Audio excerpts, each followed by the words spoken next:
Today, we take a journey to the absurd, to the deceitful, to the manipulative. We go into MSNBC's headquarters.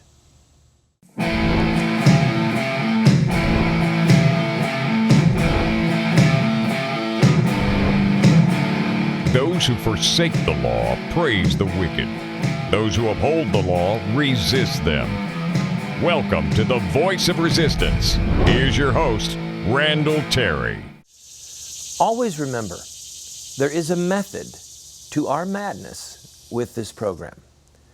We cover the news, we comment on the news, we give you history behind the news, and today I want to use this program to help you with critical thinking, to help you with the sound of living creatures outside, which you're hearing right now. We've been getting people saying, I love that set that you're using. Is that a green screen, the background? No, we're actually outdoors while we get our new studio ready here in the Memphis, Tennessee area. Anyway, I want you to come away from this program with a fresh ability to analyze news, to have contempt where you should have contempt, to have questions where you should be watching or listening to news or reading it and saying, I don't know, hold on, and where you can recognize that you're being manipulated, that you're being deceived by those who provide us our television news, our radio news, our internet news, and our newspaper news. And that sometimes certain networks are getting it 100% right. And we'll watch how they're treated. But anyway, as I said, we're going to take a journey into the absurd. So I'm going to use some illustrations today for both comic relief, but also to prove a point. And that is that news that is divorced from truth with a capital T and absolute morals, again with a capital A and a capital M, that news reported in such a way at best is going to be amoral, which means it's void of morals, and at worst can be immoral. Ready for the examples? I've got my trusty little microphone here. I'm going to pretend to be a reporter. And I'm going to go to, all right, let's start with a German concentration camp. And I'm going to interview people at the concentration camp. Ready? I'm with Sergeant John Jacob Jingleheimer Schmidt. That's funny, that's my name too. No, anyway, Sergeant Jingleheimer Schmidt, what's been going on here today? He takes the mic. Well, we have been ridding the earth of the Jewish vermin, and the concentration camps, the ovens are working very well today, and the German people can sleep better knowing that those who stabbed us in the back after World War I have been vindicated today by the extermination of these Jews. And now let's go to Rabbi Levin for his perspective. Well, we're really sad at the loss of several members of our family, and we can't believe that this is actually going on, but we're begging the free world to please, we're begging the Allies, please come and save us, rescue us, bring an end to this horrific Holocaust. Well, as you can see, Bob, there's various opinions on what's happening here in Auschwitz. Back to you. So, from the perspective of the Nazi, something good is happening. From the perspective of the Jew, something bad is happening. From the position of the reporter, something's happening that should be covered. But if there's no such thing as truth with a capital T, if the commandment cut in stone by the finger of God himself, thou shalt not murder, does not apply to all men and women, in all nations, at all times. Who's to say if Rabbi Levin or Sergeant Jingleheimer Schmidt is right or wrong? I mean, you could have an opinion. You can say, well, it's repugnant that they're killing Jews. Says who? The Germans didn't think it was repugnant. They thought it was good. Well, it's just wrong. Well, says who it's wrong? Well, I think it's wrong. Oh, really? So now you're the arbiter of right and wrong? Because you think it's wrong? I mean, are you going to impose your morals on the Germans? On the Nazis? Well, I want to defend human life. Well, who says human life is worth defending? I mean, really, if we're all here as the chance arrangement of molecules that evolved from some primal burp, then isn't the first law of the animal kingdom the survival of the fittest? I mean, doesn't evolution want to get rid of the unwanted or the weak or the useless? If you report news that is amoral, or in an amoral way rather, if you report news without a capital T for truth, if you report news without a commitment to absolute morals, then any atrocity, any wickedness, any perversion can be put in a pretty decent light, as we'll see when we come back from this break.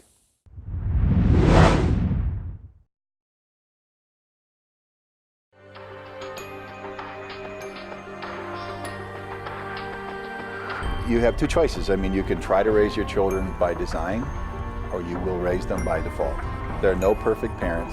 We're going to get it wrong sometimes. If we have a plan, we've got a better chance of getting it right in the long run. There is something deep within the heart of every human being that longs for parental acceptance and approval. When does a boy become a man?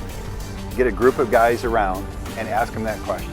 I don't think there's a certain age. Some men stay boys their whole life. I would say, 16, 18 years old. Wow, that's a good question. When they get bar mitzvah. Well, I think when he has a child.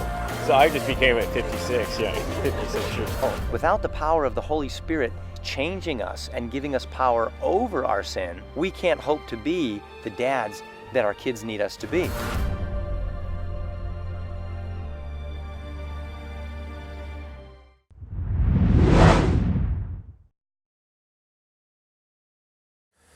Much of our secular media, whatever realm, television, radio, newspaper, internet, reports the news to us from an amoral or even an immoral framework, okay? By phrases that they use, by premises that they have as they undergird the story, the way they cover the story. And I'm going to take us out of this generation, put us back. Let's go to Pompeii. Pompeii, of course, was destroyed in 79. Let's go there in 78, long before there were any rumblings. And we'll do a lengthy piece, all right, kind of a human interest story on one of the businesses in Pompeii. I'm here with Bruno Maximus. Mr. Maximus owns a chain of brothels here in the city, and they've been making some improvements and enlargements, and we thought we'd give you a look behind the scenes to see how your needs are being met in the city of Pompeii. Mr. Maximus, we understand that you've recently made some expansions. Well, yes, we've gone from 4 to 6 brothels, and we've just brought in a new batch of young women from Asia, from the Netherlands, and from Northern Africa. All of these young women are sure to meet the needs of any of our customers. Mr. Maximus, there has been some interest in what happens if any of these young girls are impregnated. Well, what we've been doing consistently within the bounds of the law is the girls are offered the ability to keep their job if after this unwanted offspring is born, they put the products of conception outside of the city wall. As you know, this is a very long and time-honored tradition.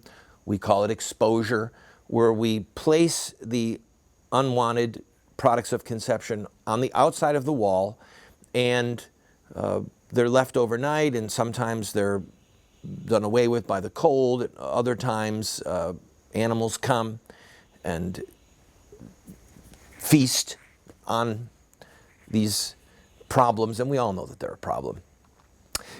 I have to say, Mr. Maximus, there have been some very troubling reports that certain Christians, so-called, in the community, are taking these children and adopting them and raising them as their own. We've heard these reports as well, and one of our scouts actually saw someone do it, but I want to remind everyone that what they're doing is against the law, all right? We are taking care of these young women. We're letting them keep their job if they get rid of the child. And these Christians are lawbreakers. They have no right to do the things that they're doing. The young mother has the choice to place this baby outside of the wall. And I think that these so-called Christians should be honoring the decision of the mother. Well said, sir. Moving along, what about the clients in the area and the sailors that are coming in that aren't interested in female companions? Do you have anything to offer them? Well, as a matter of fact, taking our cue from some of the Roman bathhouses and some of the Greek bathhouses that have been established throughout the realm, we are opening next month our first all-male bathhouse. And you can be assured that there's going to be some surprises for our customers, and I think that they're going to be delighted with what they find. Well, Mr. Maximus, we hope that your business is successful, and we're impressed with the improvements that you've made and the fact that you're opening up 2, and then soon a third, if I got the math right. Did I get the math right? Yes, that's right. We're going to have 2 for the new women that are coming and 1 for the men and the teenage boys that we're bringing in. All right, great. Well, we hope that all goes well for you, and we'll check back with you in a couple months to see how business is doing. Back to you, Bob. So obviously that's a disgusting, vile illustration. But if there's no such thing as truth with a capital T, if there's no such thing as absolute morals, why not? I mean, what's wrong with it? I mean, is there something wrong with it? If there is, who says so? I mean, if what they were doing in Pompeii was completely legal, right? So, what made it wrong? We must return to a view of the news, economics, humanity, that is anchored in absolute truth and absolute morals. Because if you abandon the laws of God as the premise for discussing human behavior, then you literally are in a moral free fall. Anything goes. Anything. And you don't have the ability to say this is good or this is bad, this is right or this is wrong. Everything is just equal. And it comes down to personal preference. You can't tell me what's wrong for me. I can't tell you what's wrong for you. We just have to be tolerant of one another. We live in a pluralistic society, and we need to all get along. And we need to beware of those Christians that are always trying to ram their morals down the throat of all of society. Do you see where this is going? I'll tell you more in the next segment.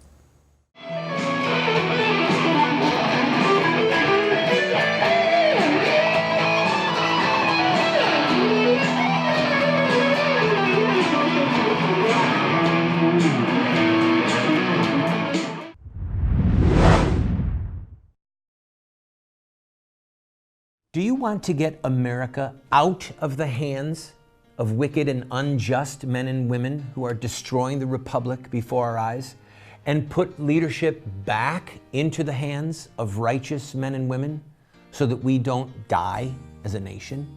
Well, you're talking about social revolution, and there are rules in social revolution. We can look at the victorious social revolutions of the past, such as the end of slavery, the end of child labor, women's voting rights, the end of segregation, and so much more, and learn from their victories. Look at their actions, their images, their rhetoric, their sacrifices, and their final fruit. We will send you this series that originally cost $129, 7 books for students, 1 teacher's guide, if you'll give a gift of any size and just pay for shipping and handling. Take advantage of it today.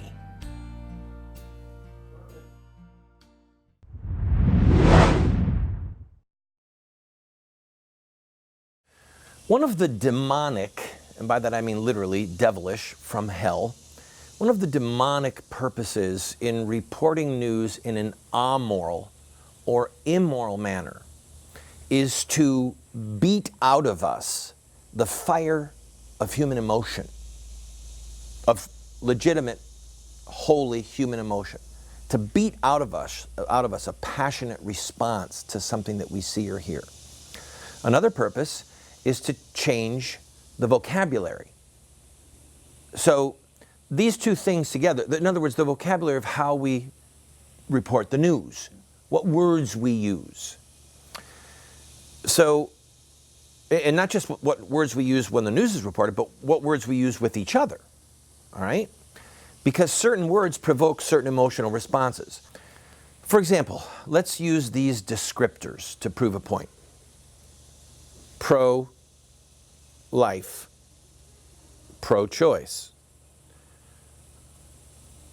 anti-choice, anti-choice extremists, murder, or let's use another descriptor, murder, brutal murder, ripping human beings out of their mother's womb, limb from limb.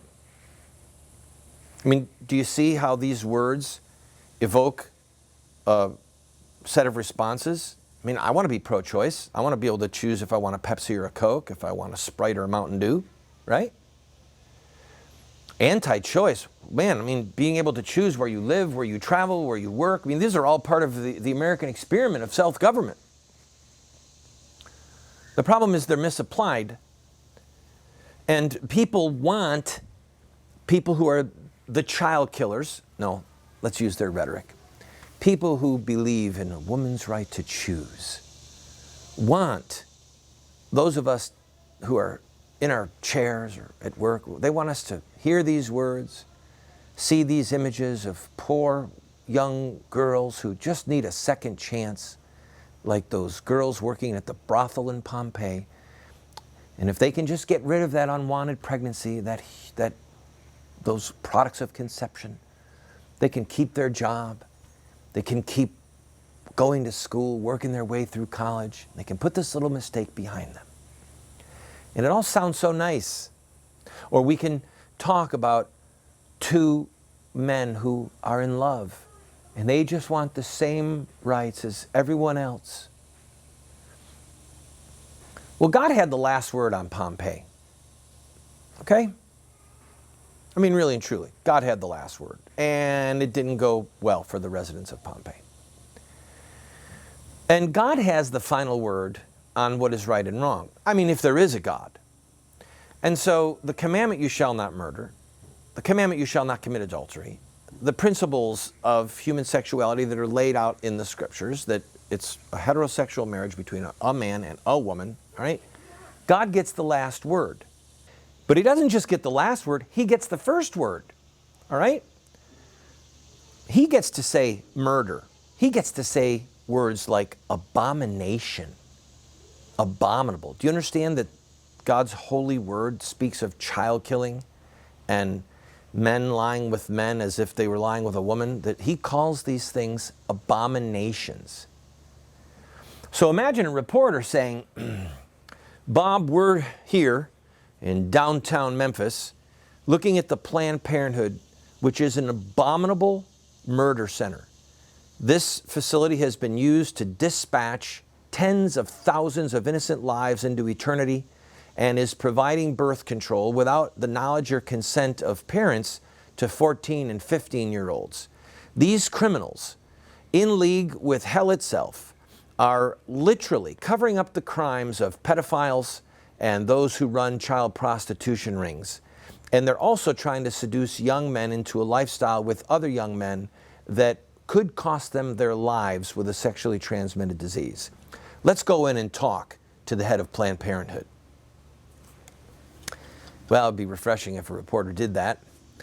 But the end of the matter, at least for this segment, is they want us to not feel. They want us to use their words. They want us to be living alongside of an evil for so long that we just get callous to it. And it doesn't bother us anymore. We don't react like we should react. We don't do the things we should do, and we don't say the things we should say. So part of why I'm doing this show is to try and free you to say the words that heaven uses, not the words that the ethically impaired at MSNBC use.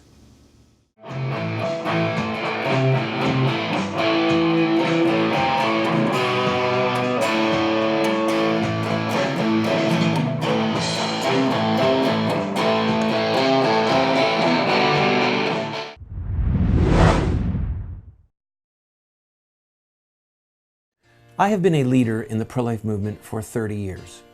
And sadly, we have not prevailed in our goal to make it a criminal act to kill an unborn baby. There's reasons why we have failed. I wrote this book, A Humble Plea, to Catholic bishops, to evangelical clergy, and to lay people, explaining where we went wrong and what we have to do to prevail. We've made this available as a PDF online for free. I encourage you to go and download your own copy. We have put together what we call an online university for you. Now that's a highfalutin way of saying that we have a pretty significant library of material, books, tapes, videos that are there for you for free. Why are we doing this? Because America is desperate for new leaders, and because this material could help you to become the leader that you and God want you to be. Check it out and enjoy it.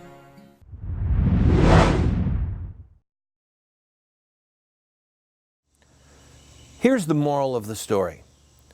You cannot trust most of the secular press, and a lot of times, I hate to say this, you can't even trust some of the religious press because they've been so browbeaten by the secular press that they're afraid to say the truth. I leave it to your discernment. You watch various shows and you'll see what I'm talking about. So, as you watch what's in the news today, the crisis at the southern border, and it is a crisis, ISIS, the Muslim terrorists that John McCain helped arm, killing of babies and the different movements that are happening right now in Texas and in the Dakotas and other places where they're trying to restrict the number of babies that can be brutally murdered. As you watch the discussion of tax rates and the continuation of the socialist plantation and the government giving away our money. As you see Obama coddling terrorist nations such as Saudi Arabia, etc. Go down the list. When you watch the news, look for the principles at stake. Try and figure out the premise of the belief of what the reporter is reporting. And then you'll see when you are being led down a journey of the absurd and the deceitful and the manipulative. And then just shake that off. Do your own research on the news, but when you talk about it with your friends, go ahead and have the passion to defend the truth and use the words that God and truth use. Then you can be a force for righteousness.